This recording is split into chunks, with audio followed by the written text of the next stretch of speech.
菲律賓係咪好亂呢？嗱，南哥咧過咗嚟菲律賓嘅宿務啊，咁啊今次啦，我抱住幾個特點過嚟菲律賓嘅宿務啦。咁首先好關注一樣嘢，大家先要了解翻呢個安唔安全先。咁啊今次我過嚟咧喺澳門直飛，早上9點鐘嘅航班。咁啊，今日咧係臨走前嘅一日啦。咁啊，過嚟今次體驗咧，完全非常之好。咁同埋咧個安全問題呢個最關鍵嚇。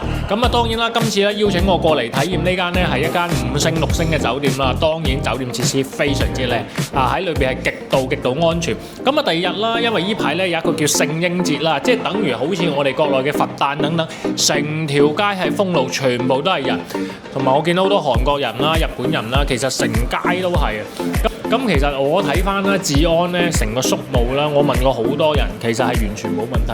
因為如果個治安問題大嘅話，唔會有咁多韓國人、咁多日本人。當然玩得好開心啦，亦都好多謝呢位酒店嘅老細 sponsor 啦。咁啊純粹過嚟體驗一下。咁我睇完之後咧，其實可能我會估計我暑假再帶我嘅小朋友過嚟呢度玩。我覺得呢度係 OK 嘅，其實好值得大家帶小朋友嘅一家人啊去薄荷島啊，去等等其他島去玩。其實真係非常之唔錯。